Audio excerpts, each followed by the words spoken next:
Good morning. I will call this session of the Senate Budget Committee to order. I have the permission from my distinguished ranking members' staff to proceed. We have multiple committees upon which we serve in the Senate, and from time to time it's important to go check in at another committee to get in the queue properly. And so Senator Grassi will be along. I will make my opening statement, yield to him, and then I will introduce the first three witnesses. Senator Grassi will introduce a witness, Senator Lee will introduce a witness, and then we will proceed. We're here today to discuss women's rights, their right to bodily autonomy, their right to set the course of their own life, and their right to economic freedom. I hear often that the Budget Committee should only be concerned with debt and deficits, but any serious conversation about debt and deficits must also analyze threats to economic growth and stability. Debt and deficits do not occur in a vacuum. Hey, welcome. Glad to be with you. They result from the fiscal decisions that we make and from what we do that strengthens or that weakens our economy. Reproductive rights, it turns out, are intrinsically tied to economic opportunity. Reproductive justice is economic justice.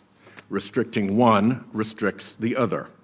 As Professor Myers, the leading economist in this space, will testify today, we can measure the economic harms from dismantling Roe versus Wade, especially in already marginalized communities. The Dobbs decision triggered an immediate crisis for millions of women as antiquated state bans snapped back into place, and some states implemented new restrictions on reproductive freedom. Our witnesses, Ali Phillips and Dr. Zahedi Spung, will explain how these draconian state laws put patients, their families, and physicians into heartbreaking situations. About 25 million women of reproductive age live in states with severe restrictions on abortion, most in states that failed to expand Medicaid and already had higher rates of maternal death. Black women are disproportionately affected, as many live in southern states with the worst restrictive policies, with existing structural barriers to care, and with already high rates of pregnancy-related complication and death. Doctors, too, lose their freedom to practice medicine as they are trained, delivering patient-centered, evidence-based care. I hear from Rhode Island OBGYNs about their colleagues in other states being put in impossible positions, with the lives of women and babies put in jeopardy. For a great many reasons, often deeply personal and harrowing, 1 in 4 women seek an abortion before age 45. 1 in 4. That freedom to decide if and when to have a child affects a woman's life trajectory and her family's financial security. As the pivotal Turnaway study found, women denied an abortion who had to carry a pregnancy to term were 4 times more likely to live in poverty. And the reverse holds true, too. Reproductive freedom and choice, including abortions and contraception, lowers maternal mortality, alleviates health risks, increases women's earnings, increases the probability that women attend college, and boosts local economies. Freedom turns out to have economic value. In Planned Parenthood v. Casey, these economic values were actually part of the court's holding. The court said, the ability of women to participate equally in the economic and social life of the nation has been facilitated by their ability to control their reproductive lives. Economists and researchers have since quantified the damage of state abortion restrictions to local and state economies, and the correlation is easy. The more extreme a state's restrictions, the more its economy suffers. A new study estimates that state abortion restrictions cost the national economy, on average, $173 billion per year. In overturning Roe and Casey, a small right-wing majority of a captured Supreme Court inserted the government into the personal life decisions of millions of women, removing that freedom, never minding those consequences. This is a court with members on a mission. This freedom fell at their hands. Next may be the freedom to take mifepristone, an abortion medication long proven safe and effective. Next could come the freedom to use contraception. Even in vitro fertilization is under the gun at the hands of right-wing extremists. A Republican-led Congress and a second Trump administration could mean a national abortion ban. If reelected, Trump could abuse executive power to remove mifepristone from markets or try to prevent abortion medications or even contraceptives from going through the federal mail. The Republican effort to ban mail-order medication could cause even larger economic damage than Dobbs. Generations of women fought for the freedom to make their own personal decisions. They fought and they won, and their victory brought economic gains in which we all share. But now extremists are trying to undo it all, leaving young women and girls in America with fewer rights than their grandmothers.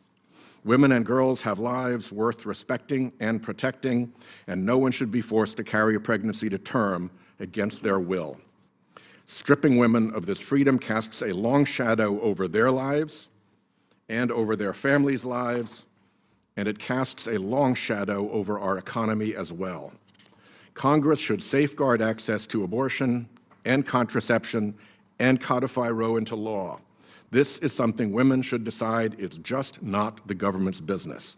And I will now turn it over to Ranking Member Grassley. Good morning, Mr. Chairman. Good morning, sir. And I'm sorry I missed the last 3 hearings because I couldn't be here.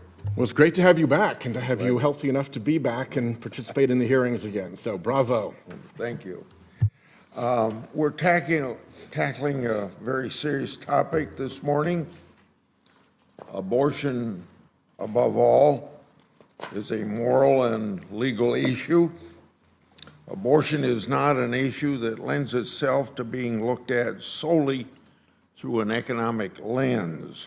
After all, life is priceless. There's a reason this committee historically hasn't delved into this issue. It's not an issue easily distilled down to dollars and cents, typical of budget issues that this committee normally works on. In fact, it is rather dehumanizing. The Chinese communists are the best example of this when they instituted the one-child policy, targeting female babies to extermination. And they did this thinking it would help their economy. But look what happened. Now the Chinese realized it's backfiring and hurting the economy. I think right now we just saw statistics. They're no longer the largest population country in the world, being supplanted by India. Look at Western nations like our own. We also realize we need more people to sustain the economy and protect Social Security. I guess that's one reason that we're the most immigrant welcoming nation by taking 1 million people legally every year into our country. So yes, having and raising children has cost, but so does abortion on demand and the culture that lacks respect for life. That said, here we are. I'm pro-life, pro-family, pro-woman. These views are not in conflict. Worthy alternatives to abortion exist in all but the rarest of circumstances. Numerous programs at the federal, state, and local levels are available to help women, children, and families in need. To better assist families, Congress should focus on reforms that increase coordination between all the federal programs we have. Congress should simplify access to these programs. It should reduce duplication promote work or education, and eliminate marriage penalties in our tax laws. For years, I've been championing of supporting moms and kids. I've worked to support and improve our adoption and foster care systems. I've long been a strong supporter of tax incentives and laws to promote adoption and reduce financial burdens associated with adopting a child. As then chairman of the Tax Writing Finance Committee, now 20 years ago, I helped shepherd the bipartisan tax relief package that included much needed update on the adoption tax credit. Additionally, I'm a member of the Congressional Coalition on Adoption and founder and co-chair of the Senate Caucus on Foster Youth, and have worked for years to improve policies and support for those who open their hearts and homes to children in need. I'm also an advocate of the maternal, infant, and early childhood home visiting program, which serves many mothers and children across Iowa and other states. It's critical that we support the most vulnerable in our society, and this program has been a successful tool to improve the livelihoods of at-risk families. This Congress, I've introduced the bipartisan Healthy Moms and Babies Act with Senator Maggie Hassan. The bill is a culmination of my work as Finance Committee Chairman, where I solicited ideas from senators and stakeholders, including Iowa healthcare providers and advocates, on ways to improve maternal and child care. The public is debating many abortion issues following the Supreme Court Dobbs decision. Today, this committee will hear from two witnesses who can tell us about the types of programs supporting pregnant women and families. We all will also hear how folks on our local communities stand up by their neighbors to let them know that they aren't alone and do have options. That's a type of message everyone can get behind. Thank you, Mr. Chairman, and thank the witnesses, all of our witnesses, for appearing today. Thank you, Senator Grassley, and again, welcome back. Our first witness today is Professor Caitlin Myers of Middlebury College. Professor Myers is an applied microeconomist who uses statistical methodologies to measure the causal effects of reproductive policies on demographic, health, and economic outcomes. Her work has been published in leading journals in economics and public policy. She maintains and distributes data on abortion access to researchers and the public through the Abortion Access Dashboard and Open Science Framework. Professor Myers, thank you very much for being here. Next, we will hear from Dr. Leila Zahedi-Spung. Dr. Zahedi-Spung is a board-certified OBGYN and maternal fetal medicine physician in Colorado. She received her bachelor's degree in biology and psychology from the University of Georgia and her medical degree from Emory University. She serves as a member of the SMFM Reproductive Health Committee and a member of the Education Committee through the Society for Family Planning. Dr. Zahedi-Spung, welcome. Then we will hear from Mrs. Allie Phillips. Mrs. Phillips is a lifelong Tennessean, a mother, and an activist. She shared her heartbreaking abortion story online and drew international attention.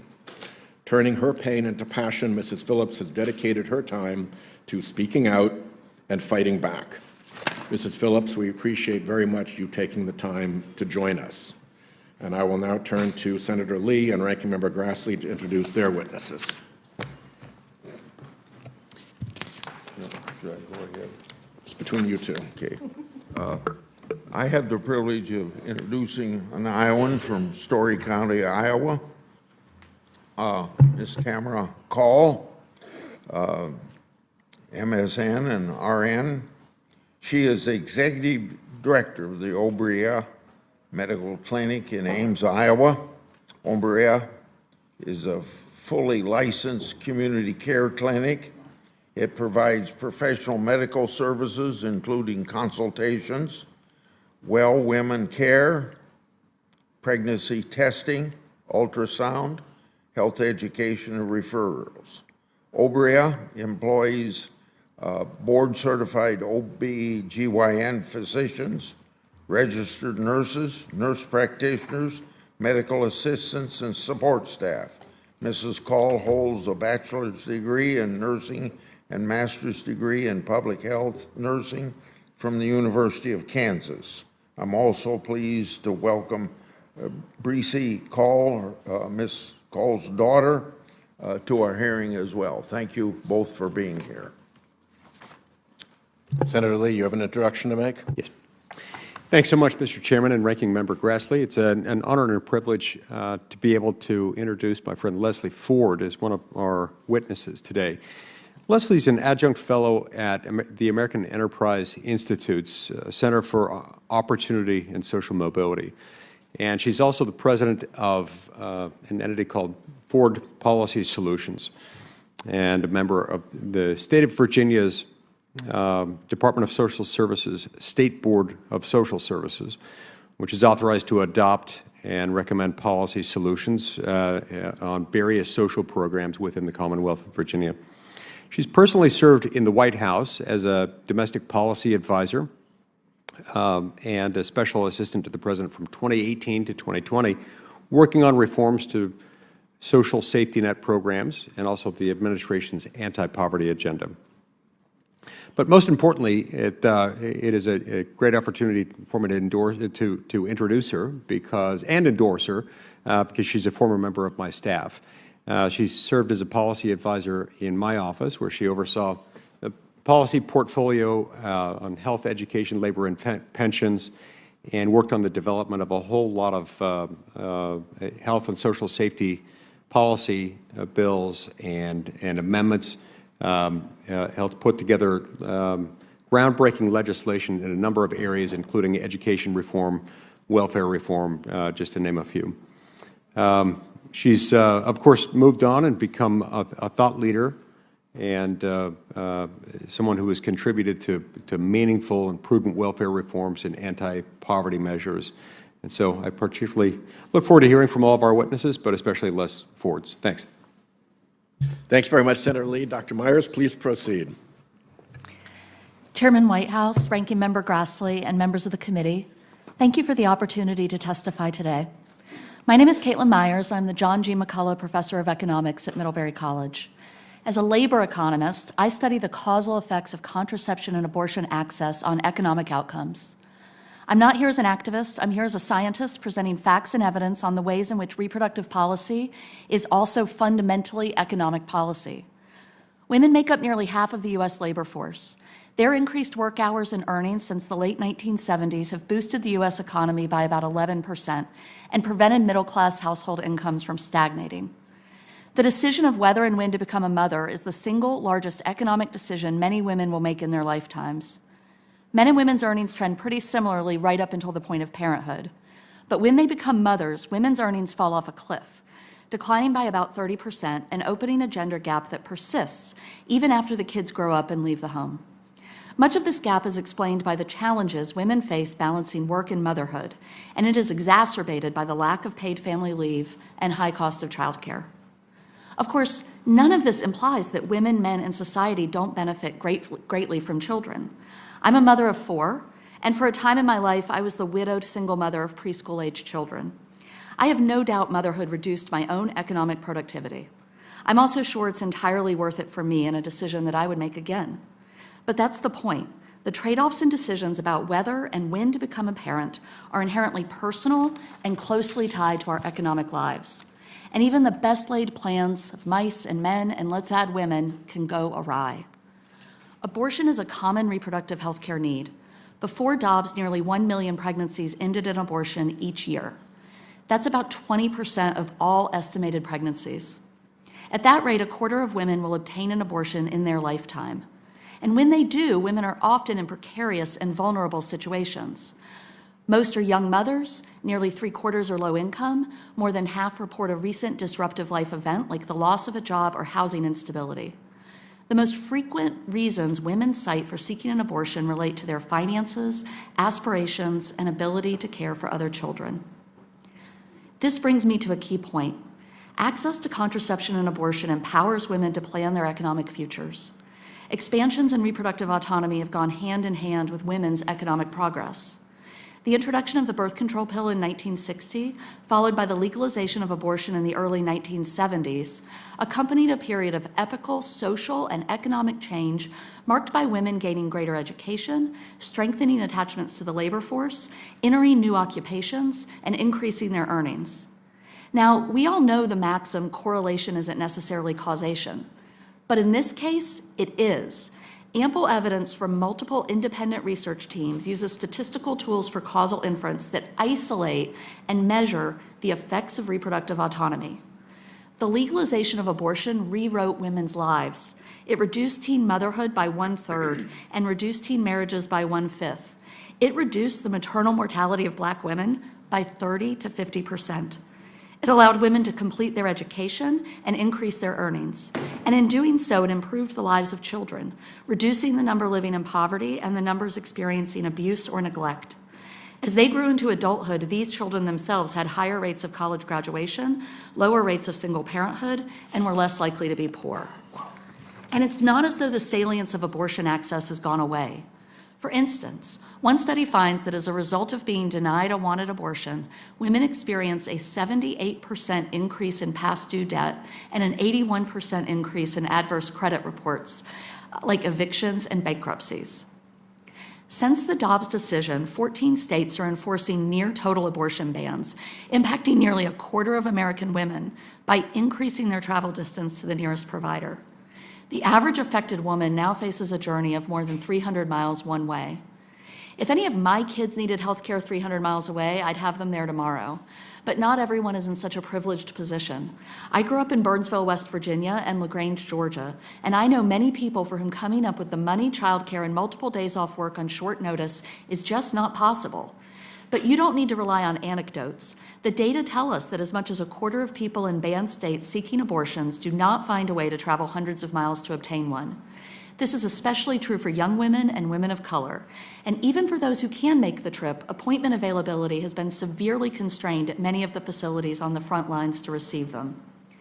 The first set of post-Dobbs bans is estimated to have resulted in about 30,000 births in 2023 that would not have occurred absent state bans. These children were likely born into some of the poorest and most economically fragile families, many of which contain other children as well. Right now, the Dobbs story is an inequality story, not a macro-level shock story. But depending on future policies, this could change. If abortion access were further restricted, if Congress were to enact a national ban, then we would begin to play the 1970s in reverse, watching a reduction in women's capacity to fully participate in our nation's economy. To conclude, however one feels about the ethics of making contraception and abortion accessible, there is no denying that reproductive policies impact the economic lives of women and their families. Reproductive autonomy is inextricably linked to economic opportunity. Thanks very much, Professor Myers. Dr. Zahedi-Sprung, please proceed with your testimony. Good morning, Chairman Whitehouse, Ranking Member Grassley, and distinguished members of the committee. My name is Dr. Layla Zahedi-Sprung, and I use she, her pronouns. I am a board-certified, fellowship-trained obstetrician-gynecologist, maternal-fetal medicine, and complex family planning physician. I provide high-risk obstetric care, including ultrasounds and genetic testing, perform deliveries, and provide abortion care. I am here today as a fellow with the Physicians for Reproductive Health. I am also a fellow with the Society for Maternal-Fetal Medicine and the American College of Obstetricians and Gynecologists. I'm a brown woman who passes as white, the child of a first-generation immigrant from the Middle East, a mother, and a proud Southerner. I grew up and was trained in the Southeast, and I have cared for that community for the majority of my career. I became a doctor because of my commitment to care for people without judgment throughout the course of their lives. Whether I'm caring for someone who's ready to build or create a family, already parenting, grieving due to an unexpected diagnosis, or caring for someone who does not want to be pregnant, all of my patients have something in common. They are making thoughtful decisions about their health and well-being and deserve high-quality health care regardless of who they are or where they live. I want to be clear today that abortion is life-saving, necessary, compassionate, essential health care, and should be available throughout pregnancy. I have had the honor of caring for a number of families who needed abortion care for a range of reasons, all of them medically necessary. I walked that journey with them, and they were so thankful to be able to access abortion care in their community. Since then, I have heard from a number of those families about subsequent pregnancies that led to healthy babies at the right time in their lives for them. Unfortunately, the Supreme Court's decision in Dobbs, which overturned the constitutional right to abortion, wreaked havoc on communities across this country. It wreaked havoc on the lives of people seeking care and the physicians who are doing their best to care for their communities. This is also true for myself and my family. After finishing my fellowship at Washington University in St. Louis, I was incredibly excited to move back to the South to care for my community. Shortly after moving to Tennessee, I realized I was the only physician who was trained to provide later abortion care. Prior to Dobbs, I was taking care of miscarriages, emergencies, and devastating circumstances for my entire community. Following the court's decision, Tennessee's abortion ban, one of the most extreme bans in the country, went into effect. This ban did not have any exceptions, not even for life-threatening emergencies, and imposed severe criminal penalties. It became very clear quickly that I could no longer provide the care that my patients needed and deserved without facing significant risks to both myself and my family. In one of the hardest decisions I have ever had to make, my family and I decided to move, once again, to Colorado. The reality is, I'm not alone. Many providers have been forced to shift care or services they provide, relocate, or cease offering care altogether. As a physician in Colorado, I am still seeing firsthand the consequences of this moment, and they are far-reaching. I am able to provide care for people based on what patients and I decide together is safest and healthiest for their lives without political interference.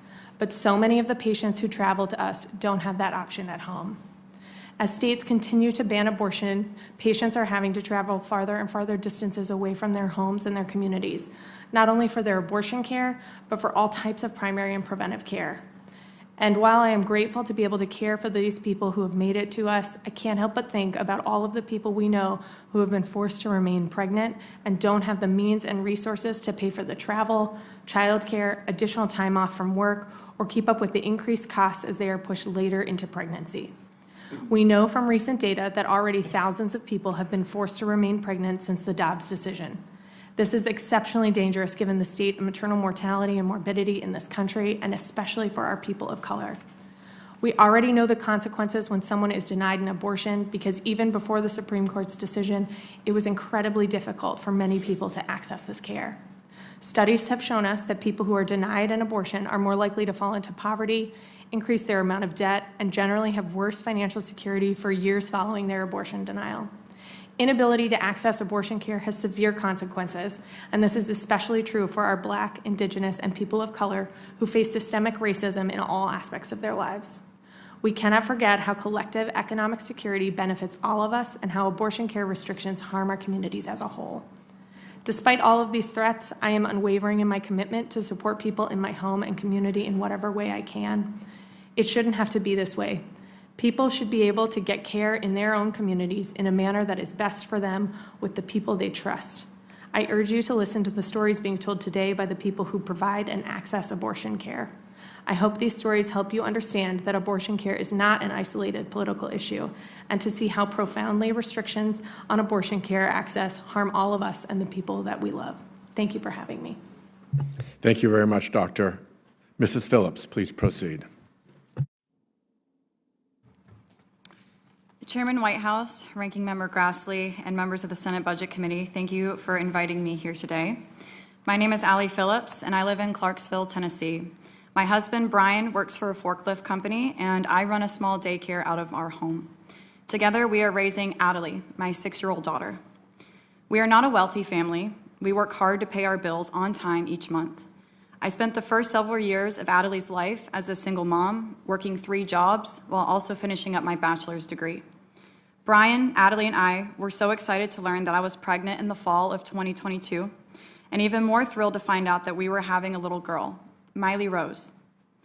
Everything was going perfectly until the day of my routine anatomy scan. At 19 weeks, when my doctor told us that they had found multiple concerning fetal issues. Several days later, as I waited to meet with the fetal specialist, I had no way of knowing that the next 10 minutes would change my life forever. The fetal specialist came in to go over the results, and that list was extensive. Miley's kidneys, bladder, and stomach were not functioning. Only 2 of the 4 chambers in her heart were not working.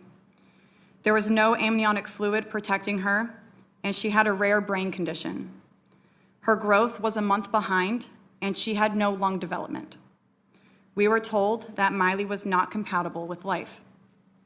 Completely broken, I asked, "What do we do now?" The doctor suggested I had 2 options, that I could terminate the pregnancy, but due to Tennessee's ban on abortion, I would have to travel out of state for that health care.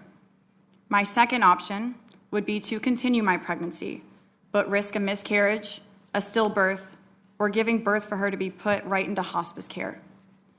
And then the doctor warned that the longer I stayed pregnant, the worse Miley's condition would get and the more at risk my health would become. Knowing I had a daughter and a family to live for, we made the difficult decision to seek an abortion. So instead of grieving this devastating news, my mother and I began researching and calling clinics in states that allowed abortions after 20 weeks. Many did not have open appointments for weeks, and the longer I waited, the more extensive and expensive the procedure became. Ultimately, I found a clinic in New York City that could get me in the following week. Then, I had to book flights, find a hotel, arrange ground transportation, and childcare for Adelie. We had to quickly figure out how to afford all of it. We didn't have thousands of dollars sitting in our bank account. I had to start a GoFundMe effort online to help cover the unexpected medical and travel costs. Without the help of strangers on the internet, I would not have had the freedom to leave Tennessee or to make my own medical decisions, rights that my state denied me. Days later, I arrived at a New York City clinic alone. Due to security concerns, only patients are allowed in. I was there for several hours when a new ultrasound showed that Miley's heart was no longer beating.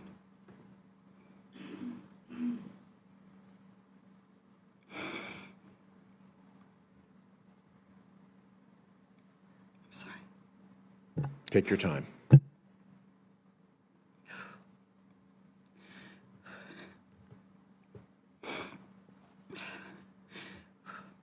Distraught, I called Brian, my husband, to tell him over the phone that our much-wanted daughter was already gone and that the abortion scheduled for the following day would be done immediately.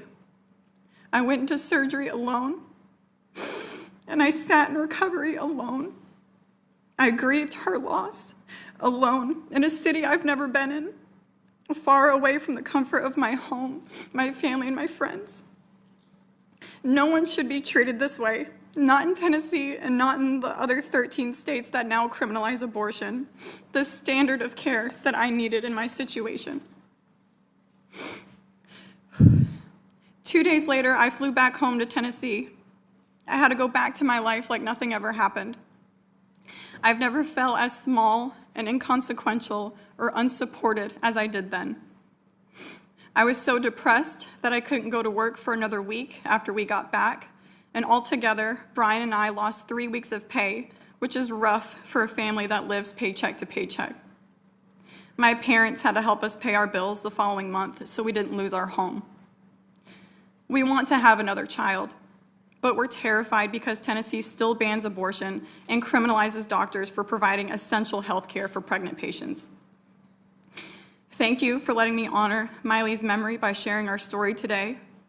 Millions of people live under these laws just like Tennessee's, and I know that I was lucky to get the care I needed, but no one should have to rely on luck to get essential health care. We must have a federal right to access the health care we need, no matter where we live or how much we earn. Thank you. Thank you very much, Mrs. Phillips. Our next witness is Mrs. Ford. Chairman Whitehouse, Ranking Member Grassley, and committee members, thank you for the opportunity to testify today. My name is Leslie Ford. I'm an adjunct fellow at the Center for Opportunity and Social Mobility at the American Enterprise Institute. My research focuses on helping vulnerable families find pathways out of poverty into opportunity. I'd like to make 3 points about vulnerable mothers experiencing normally an unplanned pregnancy. First, many women considering abortion face significant challenges, but abortion is not the answer. We have a duty to focus on real solutions. We should hesitate to make policy based on research that says abortion results in better outcomes for women, including the Turnaway study. It is scientifically difficult to isolate the effects of an abortion on women's long-term outcomes. At best, these studies only point to correlations. We should not draw conclusions from them. Instead, we should focus on the factors that lead women to consider abortion. Nearly 9 in 10 women who choose abortion are unmarried. Over half of women who choose abortion are in their 20s, and another 8% are in their teens. Many women who seek abortion do so because they fear economic hardship. And a majority of post-abortive women say that they chose that option because they experienced pressure to abort from the important people in their lives. We must address the socioeconomic challenges that push them towards abortion. This leads me to my second point. The safety net should be reformed to address many of the challenges that women considering abortion face. The safety net does robustly support vulnerable low-income mothers, giving them access to food assistance, cash assistance, health insurance, and in many cases, housing assistance and childcare. Yet despite good intentions, the safety net often impedes the path back to self-sufficiency. Most notably, the safety net broadly discourages work, even though employment is the best way for moms to break the cycle of poverty and a key indicator of whether their children will end up in poverty as adults. Major programs also have benefit cutoffs or phase-outs that disadvantage married couples. In other words, the safety net traps people in poverty by discouraging both work and marriage. The safety net should be reformed to promote what social scientists call the success sequence. This is the completion of at least a high school education, full-time employment, and marriage before welcoming children. But even when an unplanned pregnancy may interrupt the completion of these milestones, there is still immense benefit to completing the steps after giving birth.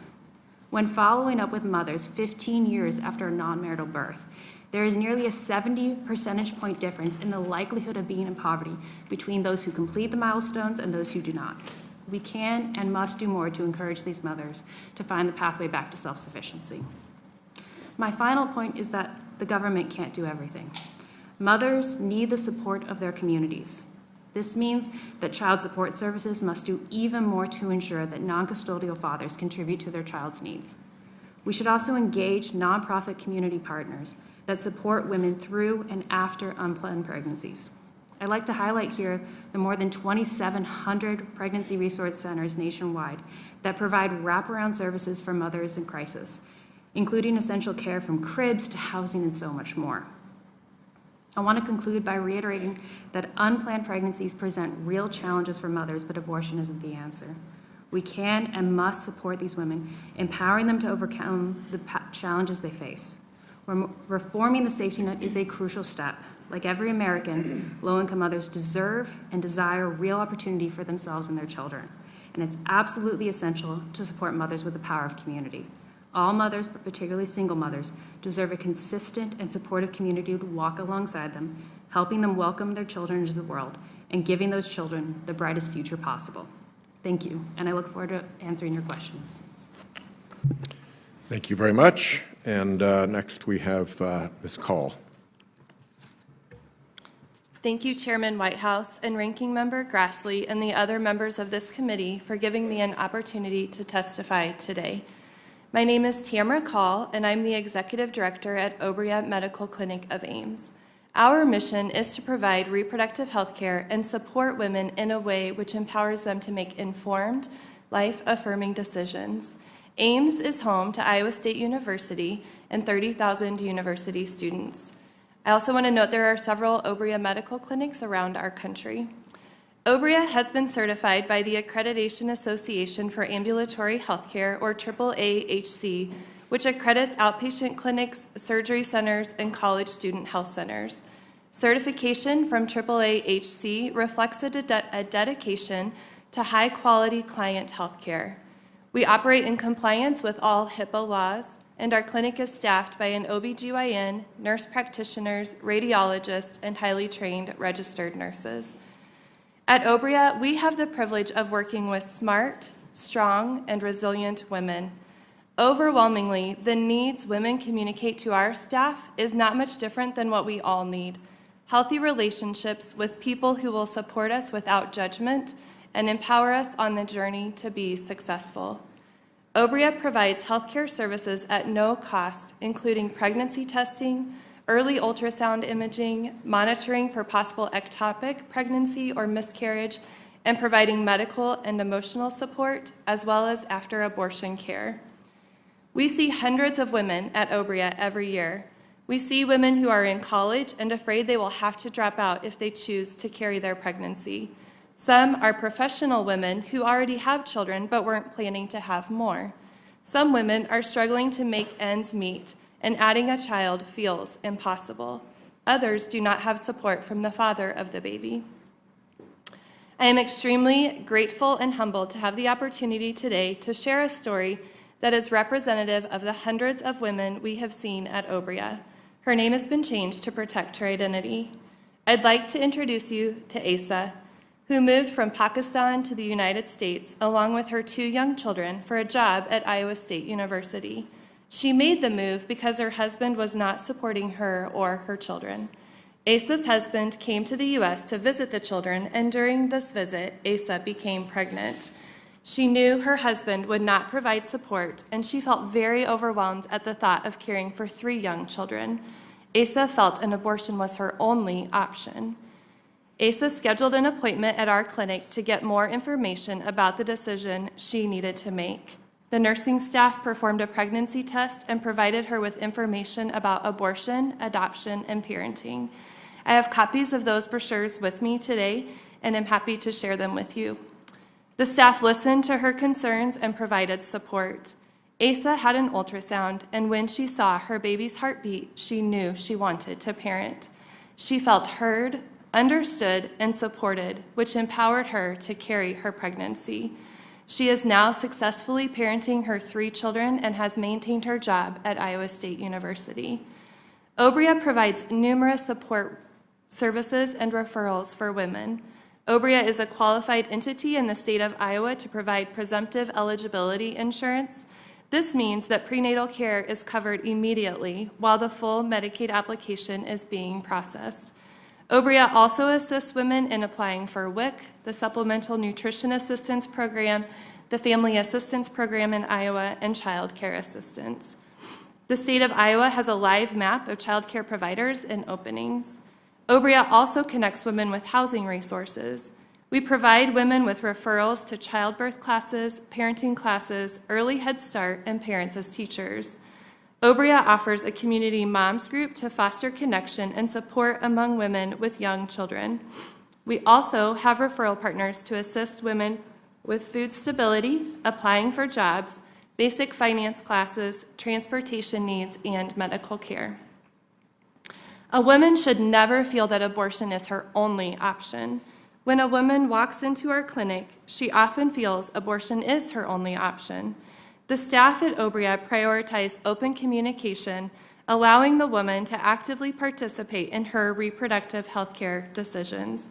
The woman is met with a holistic approach that considers her physical, emotional, social, and financial well-being. This approach not only supports the woman in making an informed choice, but also reinforces her autonomy and empowerment in navigating her reproductive journey.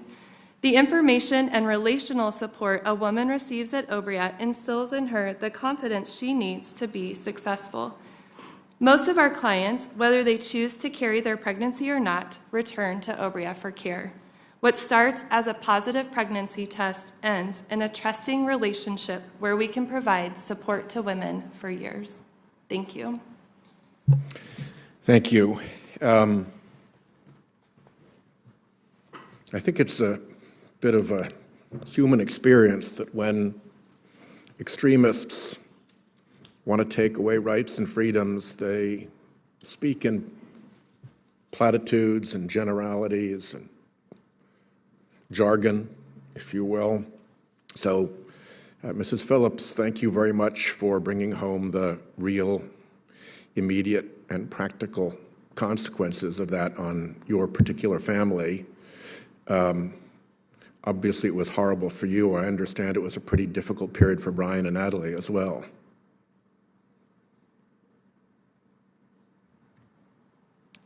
Yes, and thank you again for allowing me to share my story.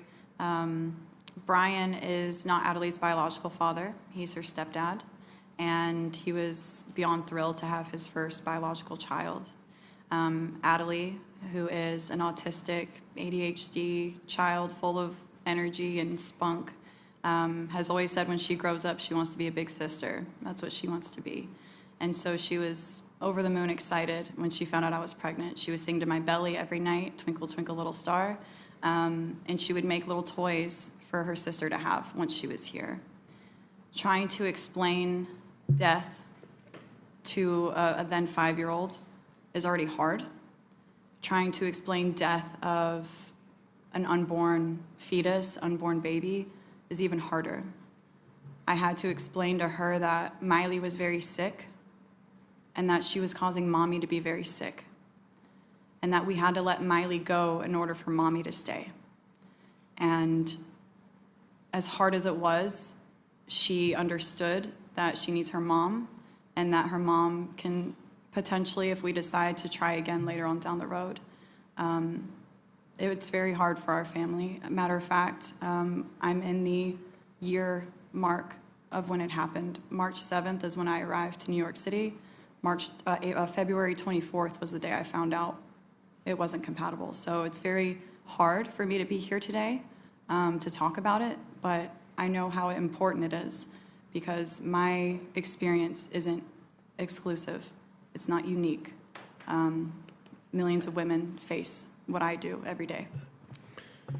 In your testimony, you used a phrase, standard of care, which is a medical phrase, and I'd like to turn to Dr. Zahidi Spung to describe a little bit what standard of care means in the context of Mrs. Phillips' experience, and discuss a little bit, if you will, the conflict that this extremism has created between the established medical standard of care for certain situations and laws that have been forced on to these families. Thank you so much, Chairman Whitehouse, for that question. So standard of care is a phrase that's used within medical societies in order to determine what is best to take care of a patient, how we move forward, what the evidence supports, what science supports. In the situation like what Ms. Phillips went through, standard of care is a deeply personal decision for what that family wants. But ultimately, when we have a pregnancy that is not going to result in a live birth, the risks of continuing that pregnancy far outweigh the benefit of continuing it for many families because of the risks of pregnancy itself. Pregnancy is not a benign condition. We already know that we're one of the few industrialized countries that has a worsening and increasing maternal mortality across this country. And abortion care is very necessary health care in order to provide the standard of care. Not to mention the same procedure that is used, a D&C, for abortion care is also used for miscarriage management. During my time in Tennessee, because of the way that the law was written, ectopic pregnancies, treating ectopic pregnancies, which are pregnancies that are dangerous and life-threatening because they implant outside of the uterus, was technically an abortion in the state of Tennessee. So you had providers who were deferring care that was life-saving because of their fear of criminalization. When someone's water breaks early, the standard of care is to end that pregnancy because of the risks to that pregnant person. And we have evidence across the country, including in places like Texas, that say that if you continue a pregnancy where their water is broken, you increase their likelihood of maternal morbidity and mortality 5-fold. Senator Grassley. I'm going to start with Mrs. Call. Your clinic provides post-abortion care. Could you tell us a little bit about the care for these women and include the types of medical complications and emotional hurdles that abortion in these women can experience? Yes, thank you, Senator Grassley. So when a woman initially comes to our clinic, one thing that we prepare them for is just what the abortion procedure will entail. We give them factual information on that, and we let them know what the signs and symptoms of complications may be so that they know if they need to seek care after an abortion. We have had women come to us that are continuing to have pregnancy symptoms after an abortion, and so we will provide them with an ultrasound to check for any retained products following that abortion. And if there are, they're at risk for infection, and so we will treat them with Cytotec to help them through that. We also provide women with emotional support. By far, the complications that we hear most often from our clients are difficulty sleeping, depression, and difficulty in their relationships. We once had a woman call us after an abortion. She was struggling with feeling suicidal. Her family knew that she had had an abortion, and they were supporting her, but she just didn't feel like they fully understood. And so our nurse was able to connect her with resources to help her as she worked through the emotions that she was experiencing following that abortion. We also have women who come to us after an abortion or a miscarriage, and they say they just felt completely unprepared for the products of conception that would pass in their home while they are alone. When they see limbs and faces and eyes in their bathrooms at home, they are shocked and grieved at the loss of the child that they were carrying. Okay. Mrs. Ford, you made a point in your testimony about our safety net system being disjointed and difficult for women and new mothers to navigate. Are these programs and agencies that are more complicated than others? And what can agencies currently do to make these programs easier for women to navigate? Thank you, Ranking Member Grassley. Yes, I would say that women normally experience our safety net as deeply fragmented. So if they're looking for food assistance, they go to one agency. If they're looking for health insurance, they have to go to another agency and usually fill out a different application. If they're looking for help turning away from a situation with domestic violence, that's again a different application, a different caseworker. If they're looking for assistance getting back into the workforce and looking to WIOA, the Workforce Innovation Opportunity Act funding, it is again not just a different application, but a different location. I would actually point to the state of Utah as being the most fully integrated state. Their Department of Workforce Services has integrated more than 50 federal programs into a single agency. And caseworkers are empowered in the state of Utah to be able to connect the person in front of them to any one of 50 programs that fits their needs and that they are eligible for. Most states are not able to do that. Even in the state I serve on, the state of Virginia, the Department of Labor is disconnected from the Department of Social Services, and you must fill out 2 applications and be treated by 2 different IT systems in order to access the services to treat the circumstances that normally one family would face. So looking at integration should be a top priority to be able to assist families that are in need. Yeah. Ms. Call, I've got a minute and a plus for you maybe to take any time that you didn't have time in your 5 minutes to tell us anything else that the committee ought to know about your work with helping women who are pregnant or want to be pregnant. Yes, thank you. So I know we're talking about economics today, and women do often tell us when they come to our clinic that they're considering an abortion because of the financial concerns of adding a child to their family. One of these women was actually a teenage mom who came to our clinic with a 3-year-old son already. And her and her son were living in her car. And she did not want to bring another baby into that situation. And so she felt, again, that abortion was her only option. But after meeting with our staff and being listened to and heard and understood, the staff was able to give her information about adoption, which she considered but decided not to choose. But then also was able to help her find housing in our community, help her to get onto WIC, to apply for Medicaid, to receive food assistance. And when she had those resources, she felt empowered to carry her child. And we have the pleasure of continuing to have a relationship with this woman. And the father of the baby initially was in and out, but he has chosen to be involved and to assist her.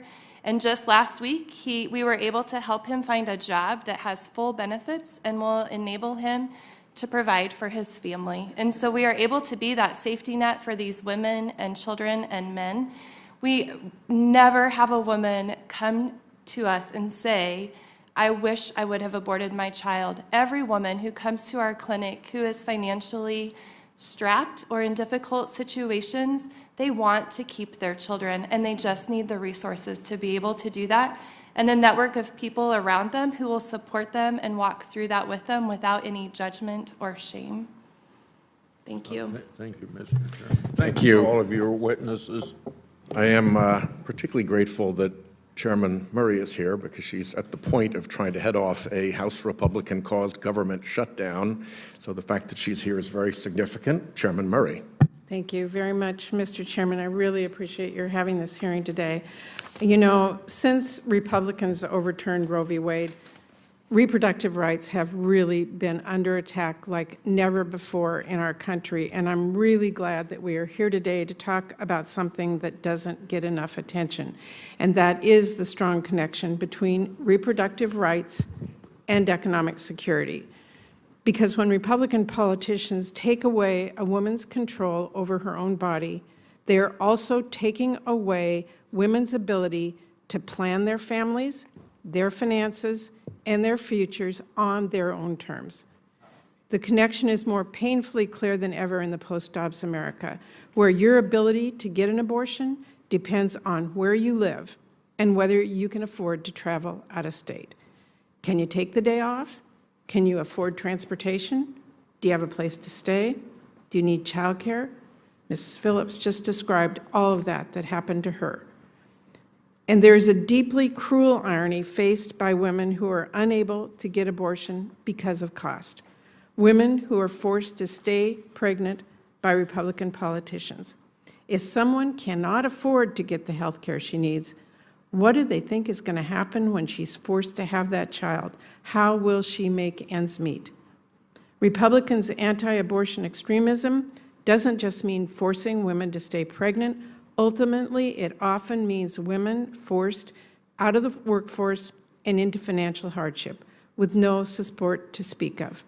Here we are, where Republicans want women to stay pregnant, but they don't want to address the child care crisis. They want to force women to stay pregnant, but today, House Republicans want to not fully fund WIC. Republicans want to force women to give birth, but they don't want moms to have paid leave so they can recover from childbirth and spend time with their newborn. So it's pretty clear that Republicans want to force women to stay pregnant, but won't lift a finger to help new parents. I want you to know that Democrats are working hard to help make sure women are able to decide when and how they start a family, and we actually support those programs that families need. That is a pretty big difference to me, Mr. Chairman. Mrs. Phillips, I want to start with you. Thank you again for sharing your story. I know how challenging that is. And I want to make it clear that you are not alone. There are literally hundreds of women out there, probably thousands, who are facing the same choices you do. You're sitting next to a witness who just described a totally different scenario that doesn't even apply to you, and wanting a rule of this land that will keep you from getting the health care you needed. And that story is not alone. Everyone needs to understand that. Can you talk to this committee again about the financial barriers that are out there for women who seek abortions, such as you had to do through no want in your life, but because that's what happened to you, and what that meant to you and your family when you were forced to go out of state all alone? Yes, and thank you so much for the question and the opportunity to continue to speak on my story. I will start by addressing the committee by saying pregnancy isn't a one-size-fits-all situation. Every pregnancy is different. Every reason to need an abortion is different. What my fellow witness over here explained did not apply to my situation. This was a planned for and wanted pregnancy, and unfortunately for us, it wasn't in the cards for us to bring that baby into this world.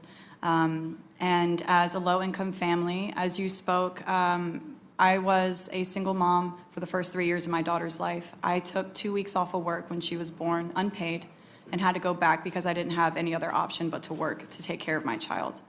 I actually started the in-home daycare and my home to be home with Miley because we couldn't afford the infant child care, which is about another mortgage payment in the state of Tennessee. Without the platform that I had online and without sharing my story, and thank God it went viral when it did, because without the help of complete strangers, I would not have made it to New York. I don't know if I would be sitting here today talking to you. Thank you. I really appreciate that. And Dr. Myers, just in the last few seconds I have, women of color, especially black women, this has really worsened longstanding inequities that they have faced. Can you talk about how abortion bans and restrictions have created new financial burdens for women, especially women of color? Yeah, thank you for that question. Every single study of which I am aware that isolates and measures the effects of abortion restrictions on people's lives finds that women of color experience greater effects of those restrictions, experience those restrictions as greater barriers than non-Hispanic white women. The reasons are complex. Women of color, particularly black women, have higher rates of unintended pregnancy. That's driven by lower access to contraception, lower rates of insurance, more likely to live in contraceptive deserts. Also, race and poverty interact in complex ways that create greater financial barriers of traveling, taking time off work, accessing childcare for women of color. And so we often see much greater effects on that population.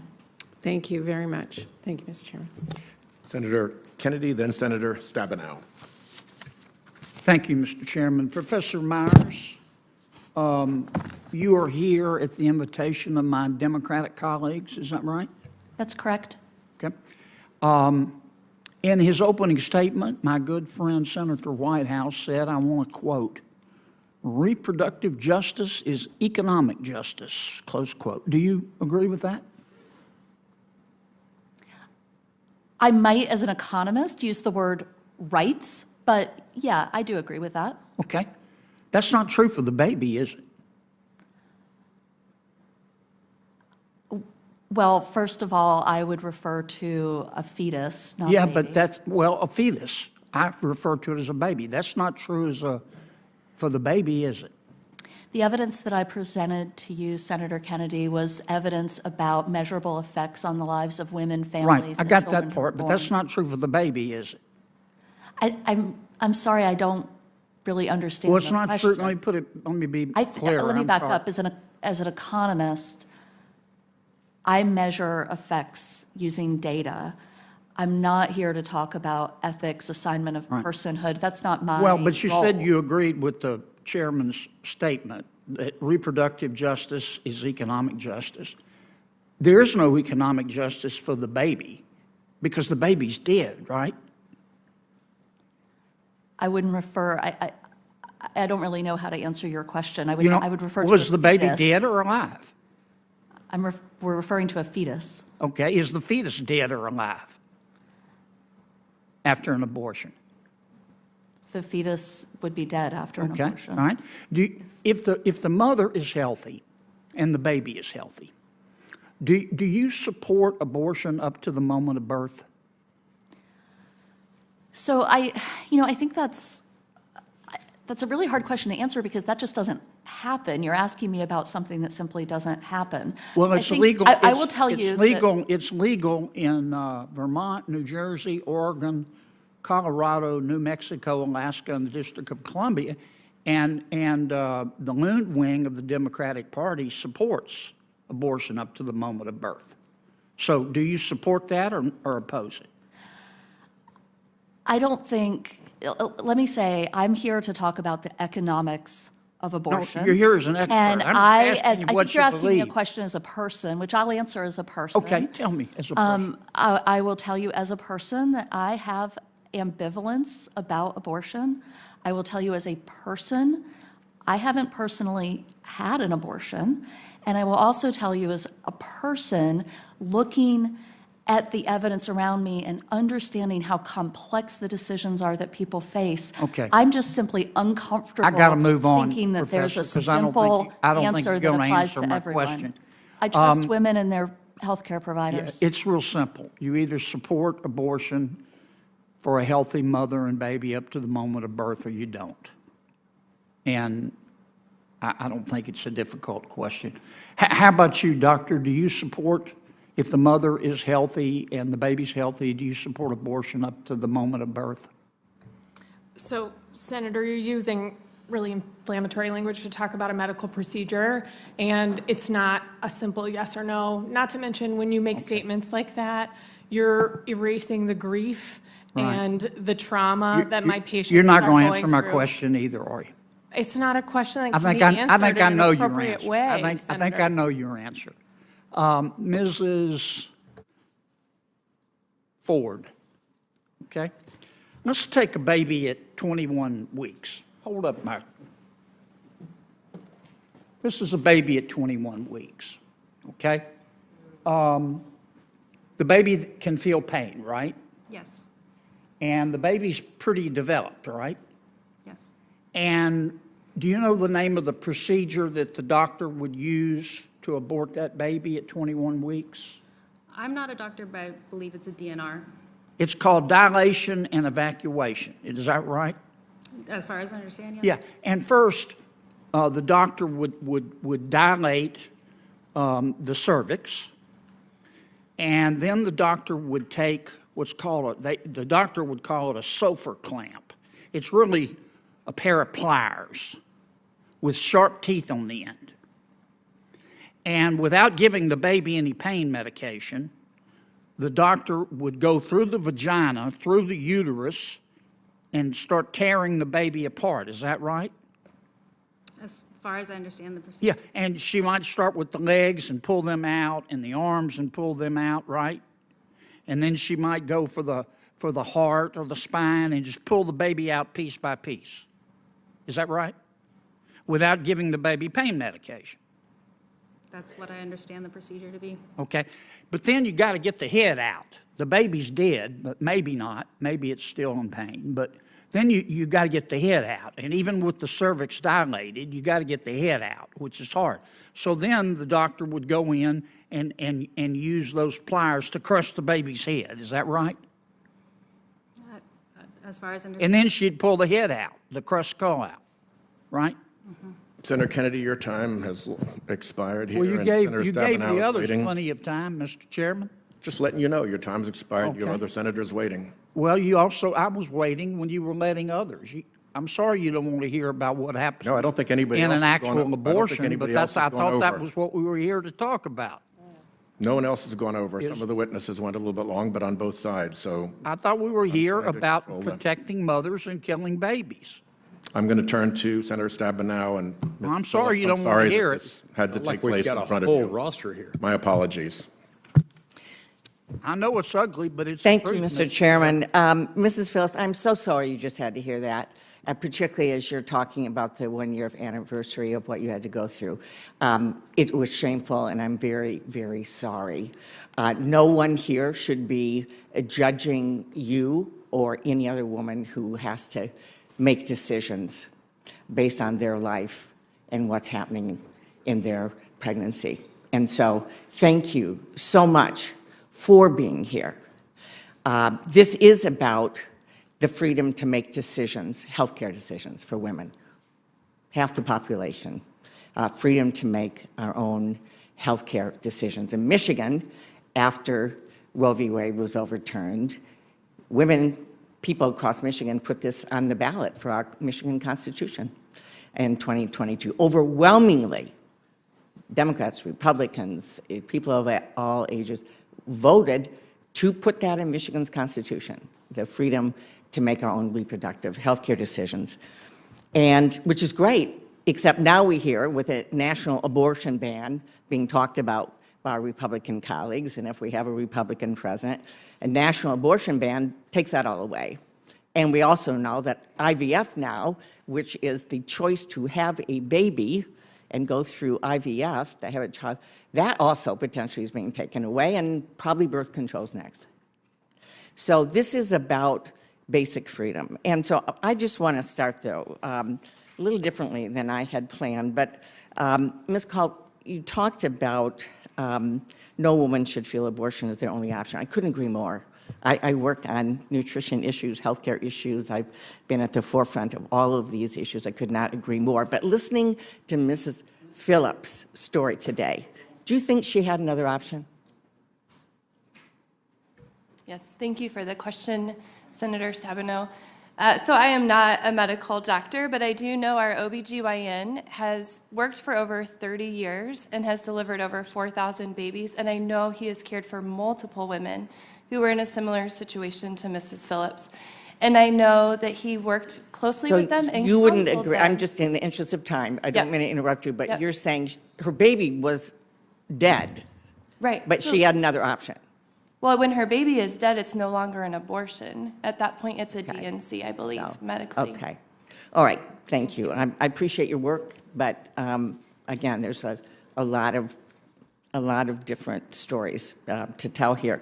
Also, I wanted to ask Mrs. Ford, you talked about the safety net, couldn't agree more on that.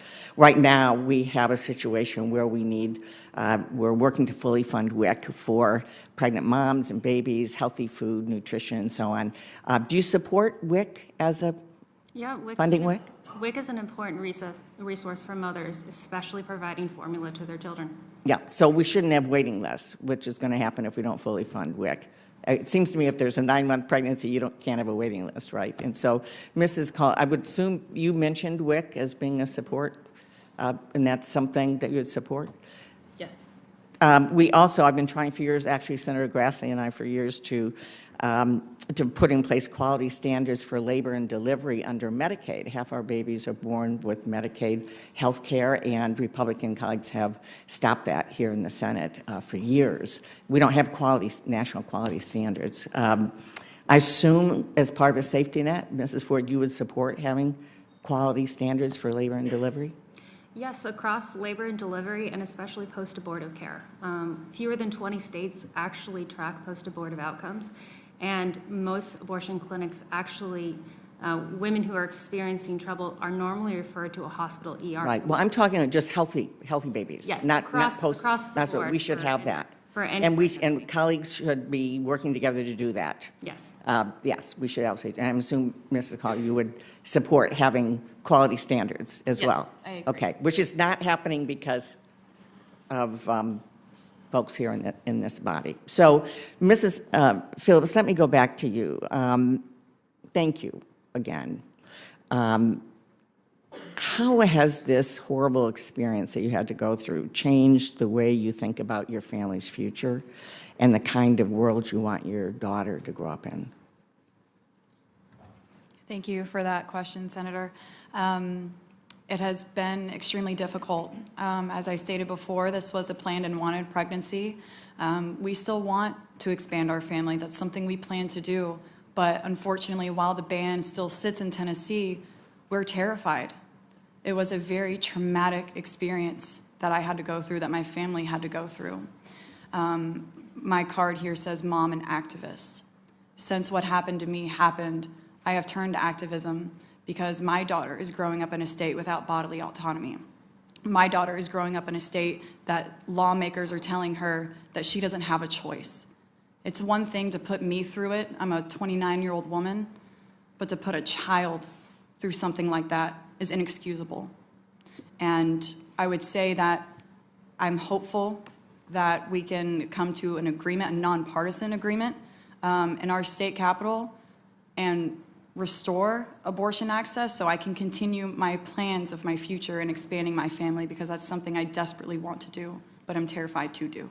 Thank you. American women deserve the freedom to make our own decisions, and Mr. Chairman, this side of the dais trusts women. Senator Lee.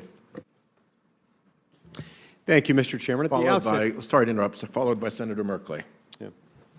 At At the outset, I feel the need to point out something that I think the casual observer might miss from some of the comments.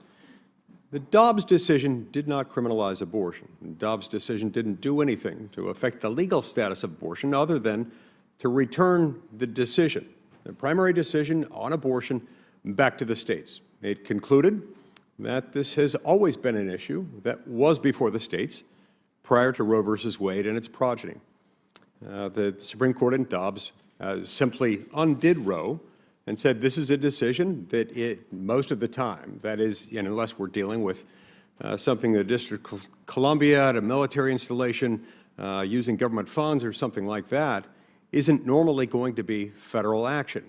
And so they returned it back to where it was. Now, states have been more or less out of this arena for about 50 years. They had been out of the arena for about 50 years, as most abortions occurring in America couldn't be meaningfully restricted in light of Roe versus Wade and its progeny.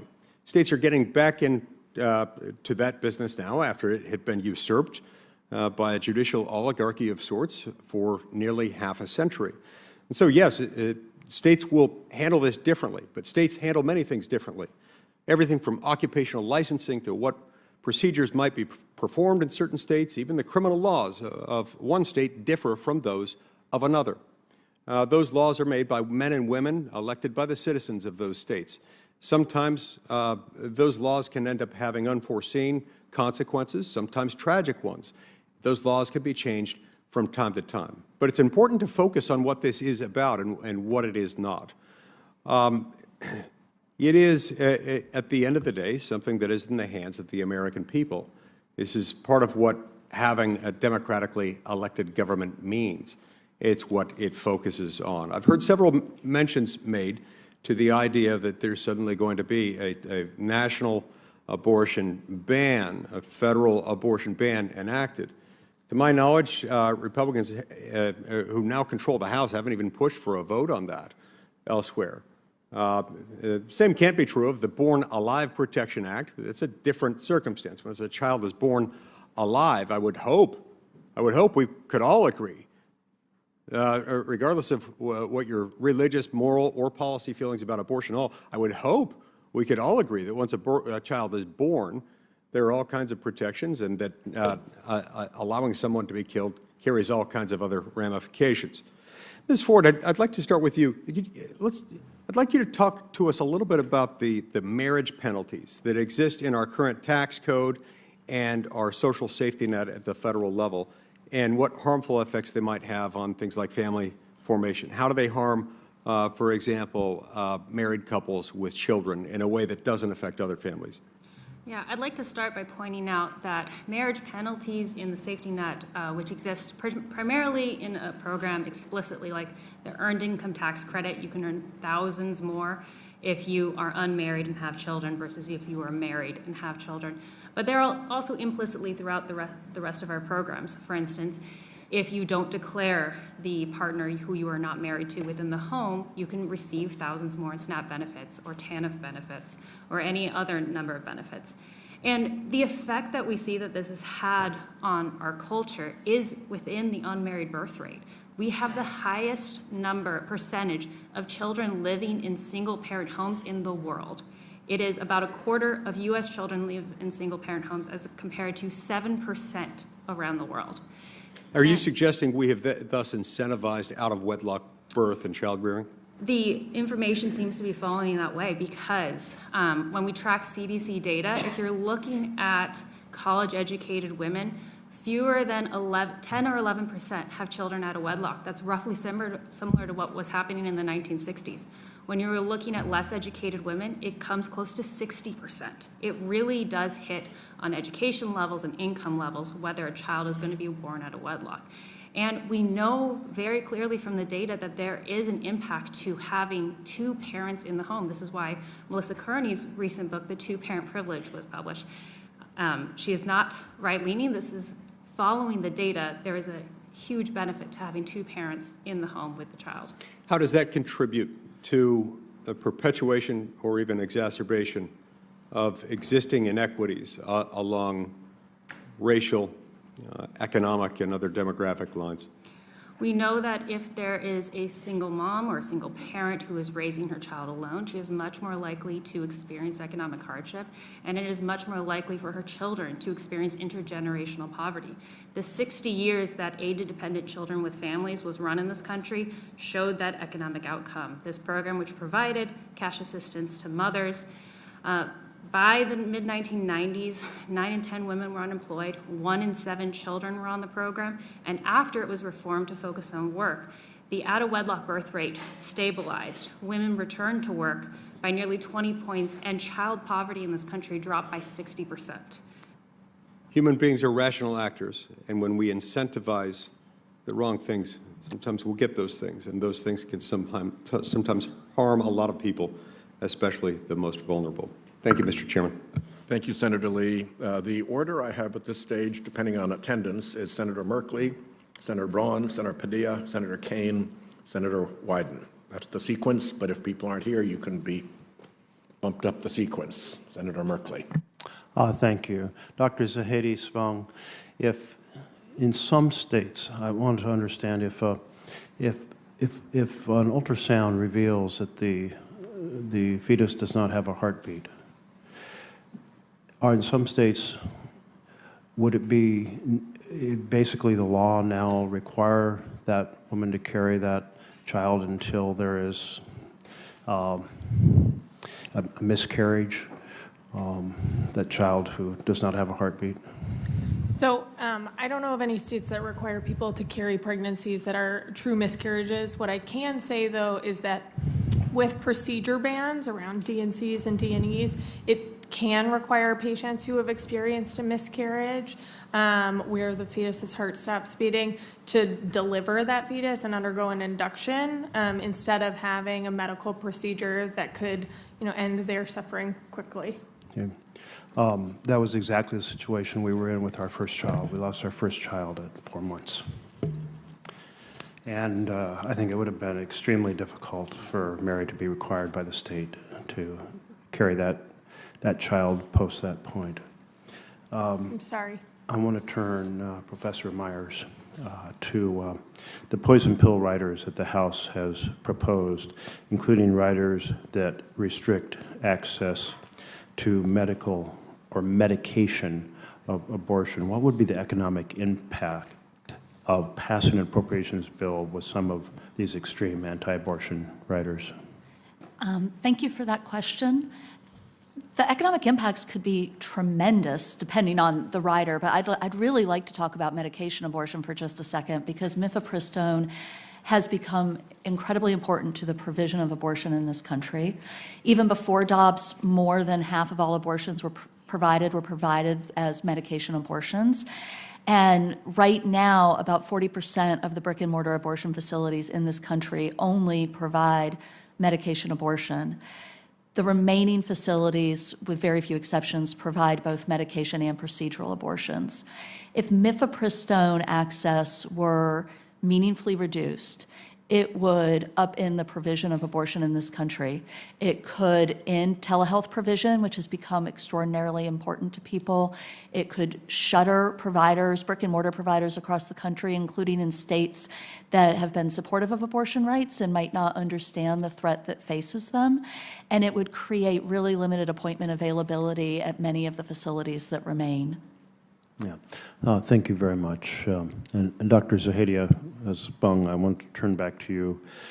Based on your experience now in Colorado, say with expanded access to abortion after the Dobbs decision, have you seen an increase in the number of folks coming into Colorado from out of state? We have seen, thank you for that question, first off, but we've certainly seen an increase in the number of abortion care procedures that we're providing. Our group has seen an 8 times increase in care provision in the last year and a half since the Dobbs decision, in addition to about a 40% increase in procedural abortion care that's been seen. It's hard to quantify how much of that is from out of state versus just more patients needing the care and not being able to access it. Has that created delays in the state for women's access to reproductive care? Yeah, certainly. I mean, there's, only a certain number of us who can provide this care, given you have to have specialty training in order to do it. And none of us ever want to delay a patient receiving necessary medical care, but there's only so many hours in the day where we can actually provide that care. Oregon has certainly seen that. It's reported that as much as 1,000% increase in patients crossing the state line from Idaho. Mrs. Phillips, thank you for sharing your story. Story I could connect with my own family's experience, though not all the pieces of it that were so powerful. Because of the restrictive laws in Tennessee, is it the case that your doctor was not even able to offer advice to you on how to obtain an abortion? Thank you for that question, Senator. My doctor had taken an oath to provide the utmost care for her patients.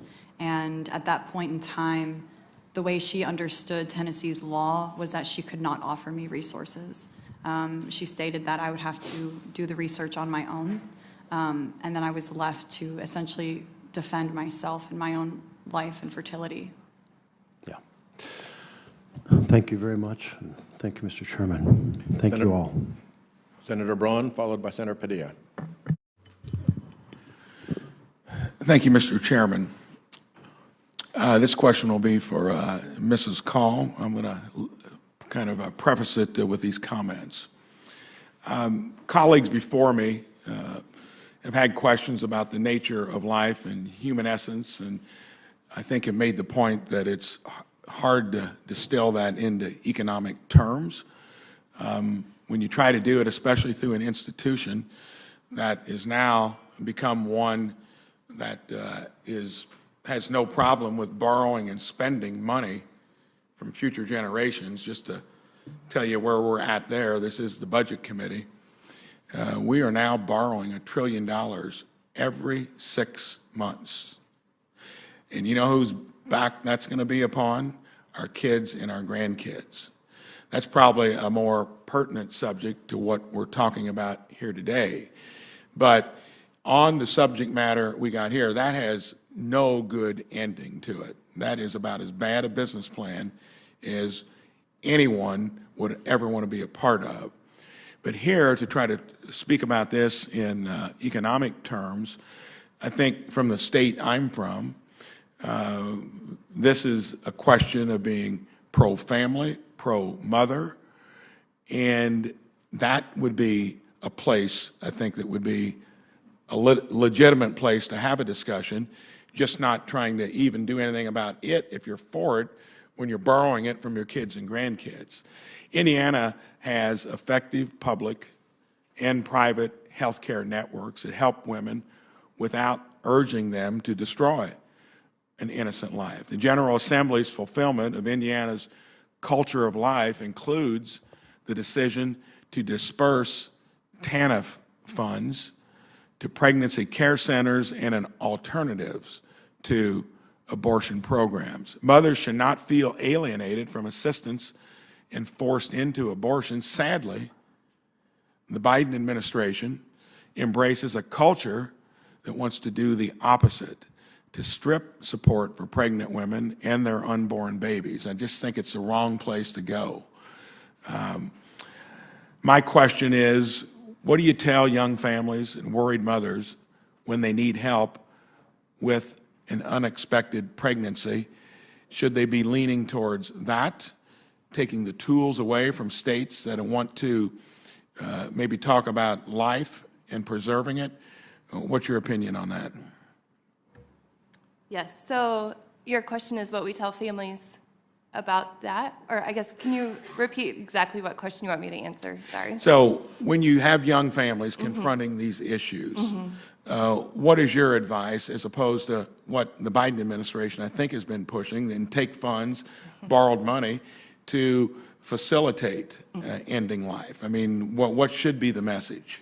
Yeah, so I mean, what I believe the message should be is that there are people here who are very ready and willing to support you, and the state is ready and willing to support you, Our local community is ready and willing to support you. I'm very thankful in the state of Iowa.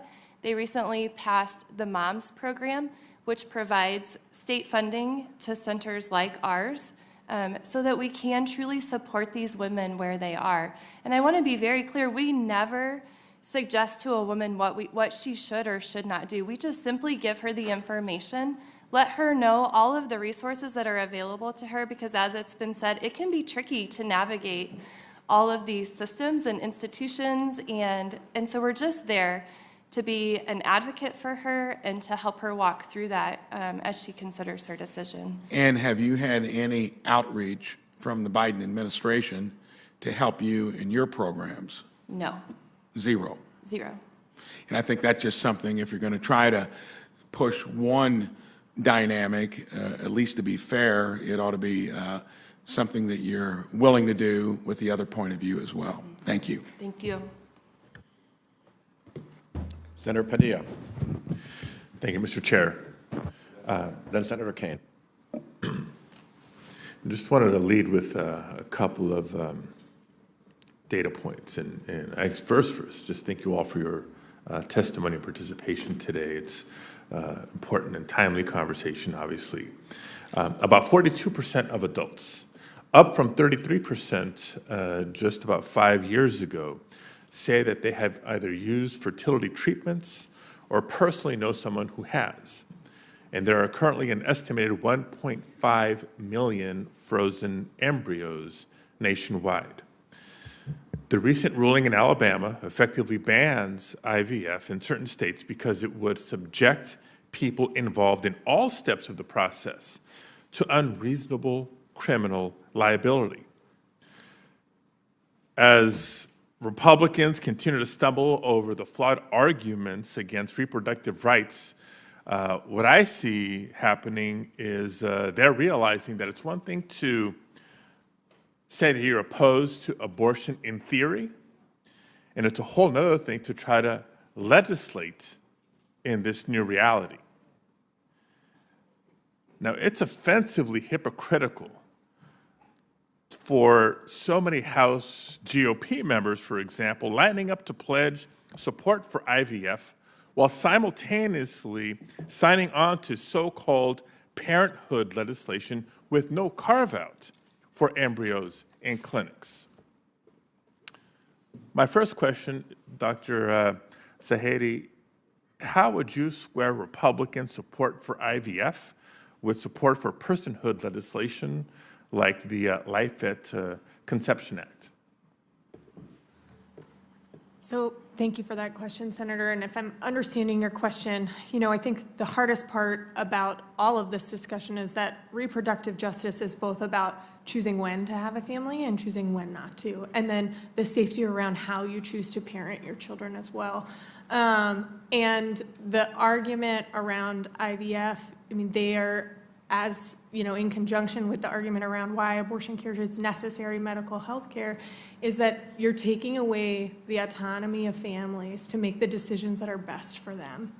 And you're erasing grief and trauma for those families that are having to make decisions that are very difficult. Having known plenty of colleagues as well as friends who've had to undergo infertility treatment, that is a very difficult road for them. And then to have, their time and energy and, responsibility taken from them by the state and told what they can and can't do with that is just as scary as what we're seeing with the patients who are coming to us for abortion care. Yeah, no, and I appreciate the perspective as a physician in this, because for a party that claims to be about rights and freedoms and liberties, they're taking away rights and freedoms and liberties from families across the country. Dr. Myers, can you talk a little bit more about the societal and economic impacts of banning IVF?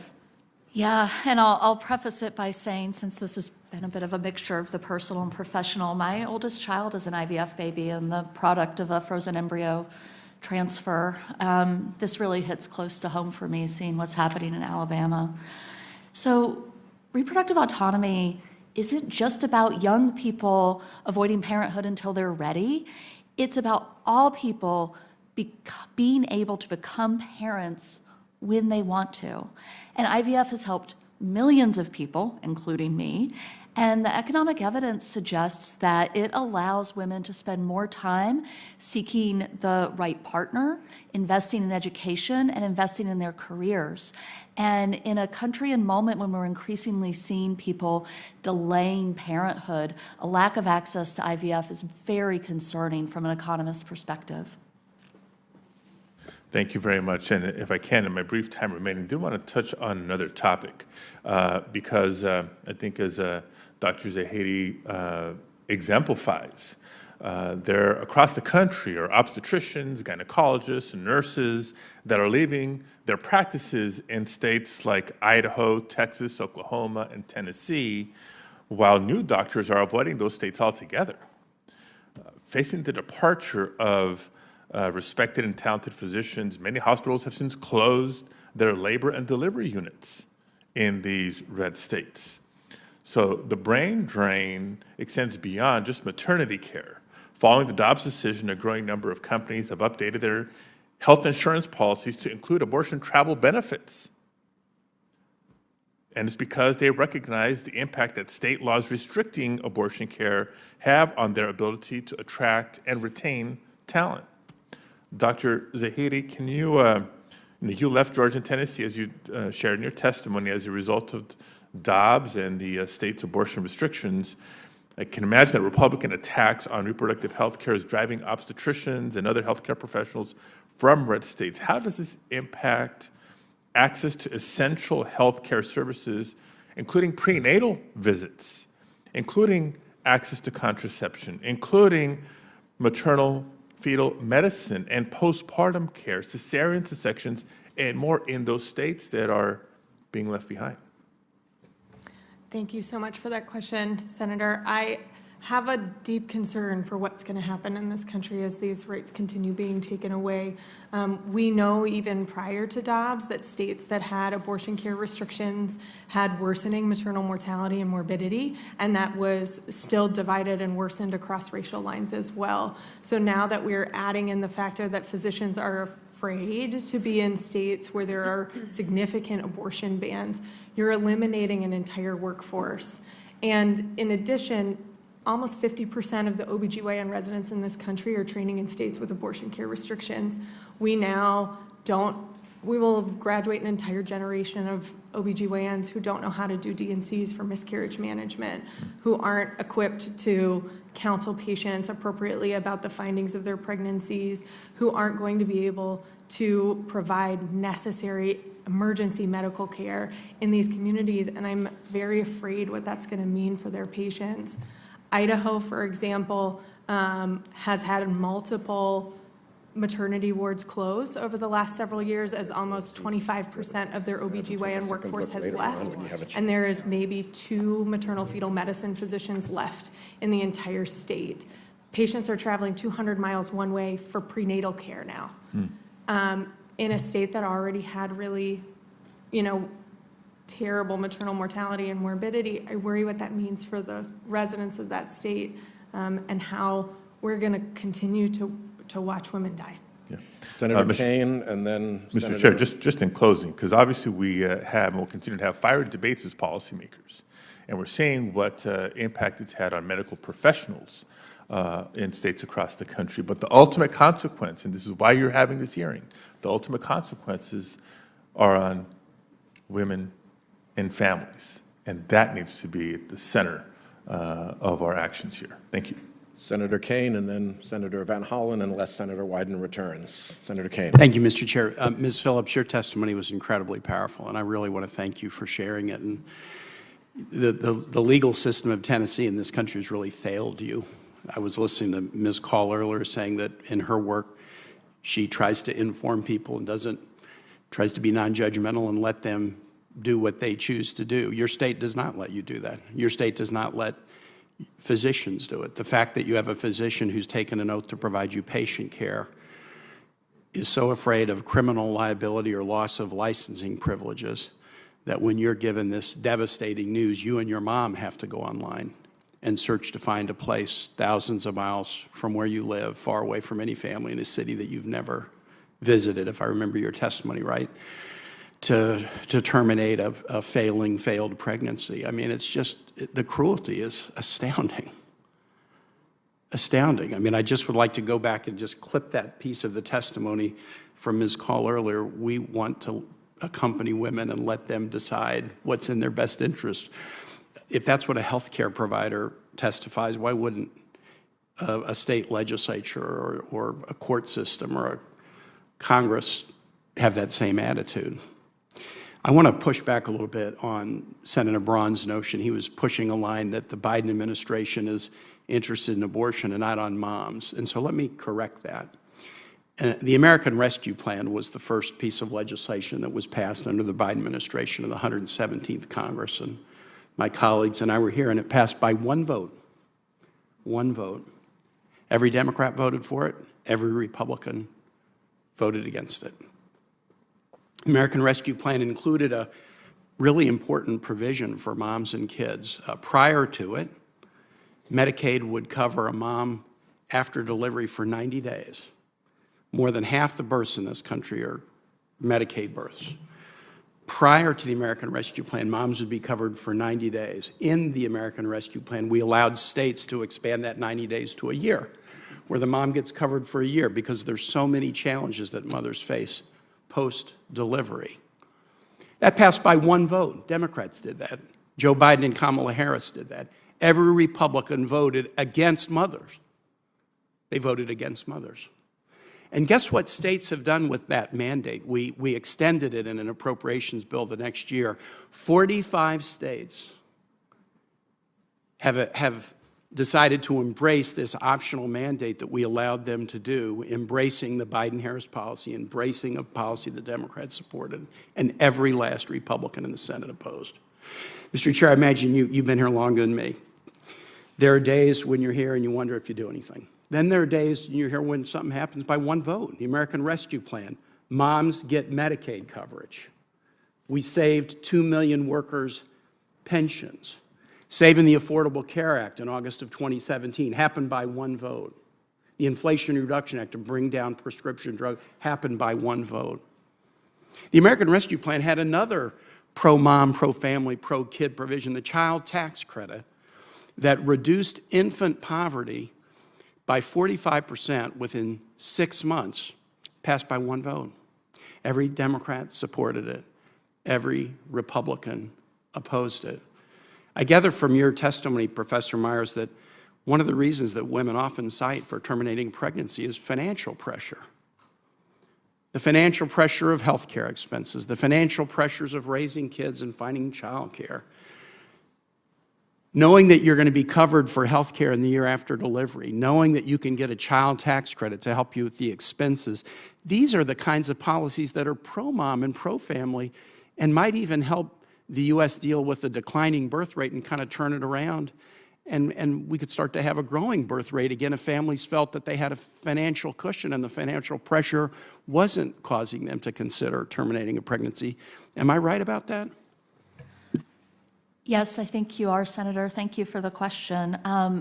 American birth rates have been plummeting, and the reasons are very complex, but I think we should all be very concerned about that through multiple lenses, including a fiscal lens. And one of the reasons that people give for delaying becoming parents or having fewer children is financial concern. And so I will, I agree with Mrs. Ford that we could bolster the social safety net. We could reduce marriage penalties. I think that's a really good idea. But you just can't leave out the other financial concerns that affect families. And the child tax credit was an incredibly important piece of that social safety net. Expanding Medicaid is an incredibly important piece. Making welfare benefits more accessible, doing things like reducing child caps on them, right? There's so many other things we need to do to bolster the social safety net, and in doing so, we would likely help work against this concerning trend of declining births. Thank you. I yield back, Mr. Chair. Senator Van Hollen. Thank you, Mr. Chairman, and thank all of you for your testimony here today. And Ms. Phillips, I wasn't in the room, but I saw your testimony on C-SPAN as the hearing progressed, and I want to thank you for being here and sharing your very personal story. And it does Miley Rose's memory great credit that you're here speaking on behalf, not just of yourself, but as you said, millions of other American women. So now you've experienced a Senate hearing, lots of things have been said, and so I just want to give you the opportunity as we close. I may be the last senator to ask questions. After you've heard everything here today, is there anything that you would like to say in response and make sure that we can correct any misperceptions that some people have expressed? Yes, and thank you so much, Senator, for giving me this opportunity. I will start by saying that I made a promise to Miley that her name would not die with her. So that is part of why my activism is so important to me, is so people know who she is. I want to make two statements before I go into my final thing that I would like the committee to know. I think it was Senator Kennedy came to this hearing knowing that there was going to be a mother here who had to make the difficult decision to terminate a 20-week pregnancy, and he decided it was in his best interest to show a 21-week fetus. And his testimony was nothing but fear-mongering. From my experience, that was not my experience, what he was trying to persuade. Also, Mrs. Call, to answer your question to what he had asked, my procedure was an abortion. It is on my medical paperwork that I had an abortion, even though my daughter was deceased. It's not back and forth. An abortion is a medical procedure, whether that fetus is deceased or not. But I would like to ask the committee to remember my story and to remember that I'm one of thousands, if not millions, of people in this country that need or needed abortion access, and to remember that it's not black and white and one size does not fit all.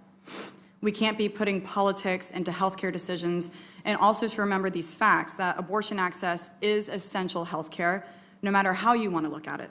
It's essential healthcare for so many. And exceptions don't work. I'm a living testimony to that. Tennessee had a very vague exception to protect the life of the mother. My life was at risk, and I did not qualify. I would ask the committee to consider passing a law that allows access without exception, just all across the board. Because when someone needs health care, they should be able to receive that health care when they need it and not have to navigate the hurdles like I did. Because like I said, I don't know if I made it to New York, if I would be here with you today. So I'm very thankful for the opportunity that I was given to get to New York, and now this opportunity to fight back against the extreme bans that we're facing in many states. Thank you, Ms. Phillips. Thank you for your earlier testimony and that powerful closing. And Dr. Zahedi Spung, if I could just ask you to elaborate a little bit more on the real challenges doctors face in trying to navigate these legal, areas. Senator Padilla asked some of the questions I had planned to ask about the impact on doctors and their decisions to have to move to other states, and how that leaves women in the workforce in states like Tennessee at greater risk. But it's because doctors don't want to end up being fined or worse for their actions. So could you, and I know from your testimony that you call upon your fellow physicians to, when you were in Tennessee and others do, to try to navigate these things, and how it's a impossible standard. And can you just talk about that kind of experience of having to go through these difficult decisions when people are talking about imposing legal penalties? Yeah, thank you so much for that question, Senator.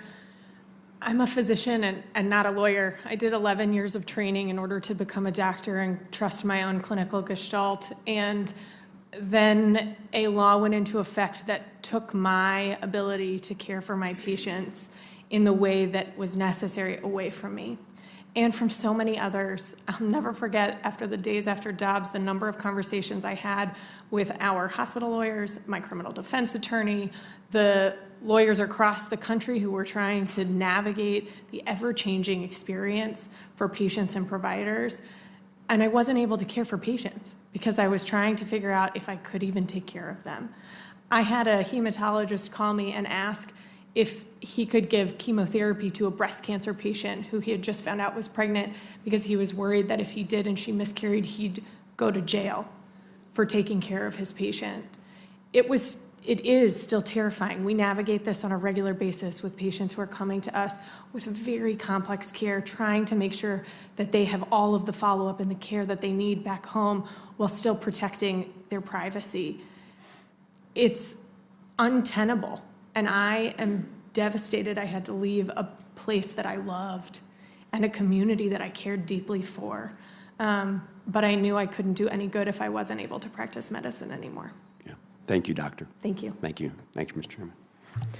Thank you very much. Let me thank all of the witnesses. There was a comment, a critique, Professor Myers, of your conclusions regarding the causal effect between reproductive care restrictions and the economy, and specifically the appropriate conclusions to be drawn from the Turnaway study. You have not had a chance to respond to that. I think in fairness, I should give you a chance to respond to that if you would care to. I would. Thank you, Chairman Whitehouse. I'd like to return to that. So I want to say, first of all, very clearly that most of the evidence that I present and share in my testimony is not from the Turnaway study. There's ample evidence from multiple independent research teams using different natural experiments to isolate and measure the effects of abortion access. So we're not just talking about the Turnaway study by any means. But when we are talking about the Turnaway study, that evidence is causal. And to illustrate, one of the most important studies to come out of that research project, and I want to be clear, it's not mine, this is another team, took people who were in the Turnaway study. They were seeking abortions, arriving at providers, and some of them were finding out that they were just past the gestational age limit to receive the abortion that they wanted, and they were turned away. And others were just under it and received that abortion. Hence the name of the study. Hence the name of the study. And the researchers connected all of these people to their Experian credit reports, and they followed what their credit reports looked like for months, years before this pivotal event in their lives. And the two groups trended incredibly similarly. They look really, really similar right up until the moment that this happens to them. And that's when there's this incredible divergence. And all of a sudden, the people who are turned away have this enormous increase in adverse credit events.